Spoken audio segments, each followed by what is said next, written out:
Some more exciting news, which I think you'd all agree about, is the return of the 2007 World Champion Kimi Räikkönen. What a shock that is. I guess a couple of years in WRC have potentially spurred him on to come back to Formula One. I guess something that he knows and he knows well. Interesting, I think that he's coming back. A lot of chatter on our channel about him coming back and whether or not he was a legitimate world champion and all this sort of thing.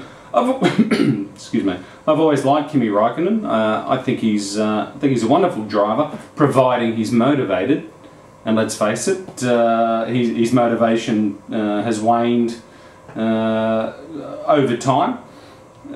I remember Kimi when he was driving for Sauber in his formative years, and was a wonderful driver then, and no doubt he was picked up because of his wonderful driving, but I can't help but feel that it got to the stage where I think he won his championship and then just thought, oh well, you know, enough. So he seems to have the motivation to come back. I'm really looking forward to seeing him come back. I think it'll be interesting in the sense that he hasn't driven a Formula One car with DRS, with KERS, with the changes to the cars themselves, aerodynamically. It'll be interesting to see how quickly he picks that up. But I guess when you're a talent like Kimi, it shouldn't take too long. I think he should call Michael Schumacher and have a bit of a word about what it's like to come back. But he seems hungry. He seems excited about coming back, and let's hope he has a great season. On that note, disappointing to hear that Robert Kubica has broken his leg again.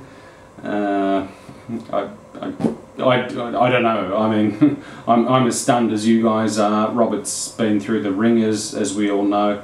Very disappointing for him. Very disappointing for his fans, of which I am one. It looks like we won't see Robert back in until 2013, if in fact he does come back.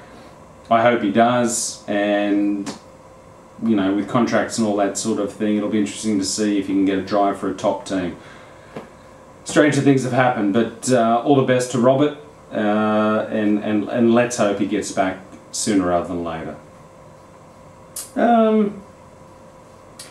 One of the driver pairings I'm really looking forward to this year is at Force India with Di Resta and the Hulk. The Hulk's back. Had to happen. Too good a driver not to happen, and I think that's a fantastic partnership at Force India, and they should be very happy having these two guys. Di Resta has proved a bit of a revelation. We know the Hulk's quick.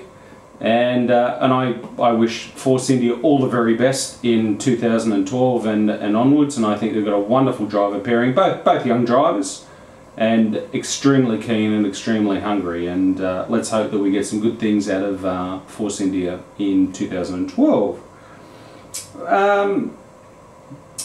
One of the other interesting things that I took note, or that piqued my interest, I guess, in the off-season was, and I'm not going to go into all the new regulations, but one of the regulations that's in for 2012 is, and I can sum it up like this: drivers may no longer move back onto the racing line having moved off it to defend a position.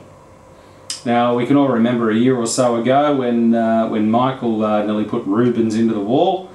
God love him. I don't know how this is going to be policed. It's going to be very, very interesting to see how they do this and what they quantify as a driver moving back onto the line or not onto the line. But I thought that very interesting, in particular with DRS and KERS, especially as you're coming down the straight, you've got the car behind you, you can defend one way, and then that's basically it as far as these regulations are concerned.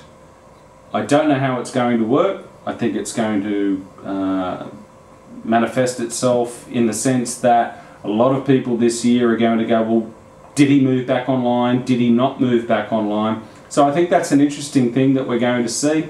Also, jumping of curbs and things like that when you're on an in-lap to try and, you know, diminish the amount of time it takes you to get in-lap. That's banned as well. So we'll see what that also pans up. But interesting. I guess we'll know all about it, and I think this is going to be a cause of concern or for concern for our drivers this year. But I guess that remains to be seen. Austin, Texas is the next thing on my hit list, and the last thing on my hit list, I guess. Is it going to happen? I think the race is due to be there in November this year. I hope it does. I think Formula One needs to go back to the United States of America. There's loads of fans there. We haven't done it well, or not we, but Formula One hasn't done it well in the past.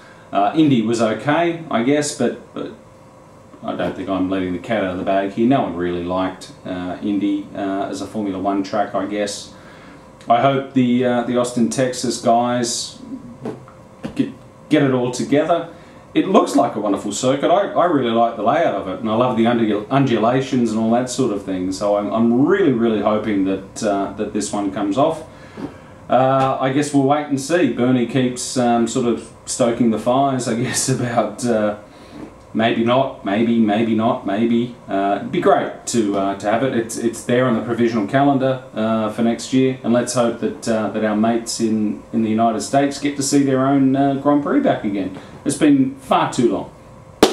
Okay, that's pretty much where I'm at the moment.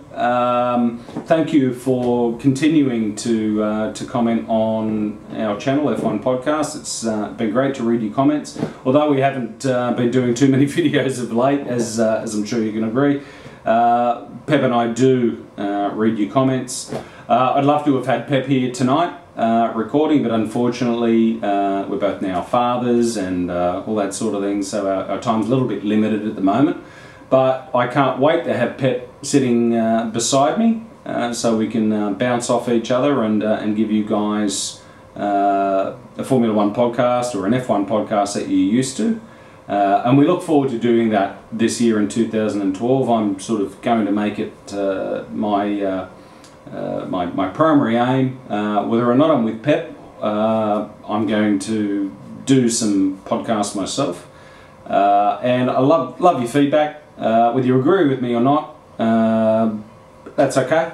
Love hearing all your comments, and look forward to speaking with you throughout the season.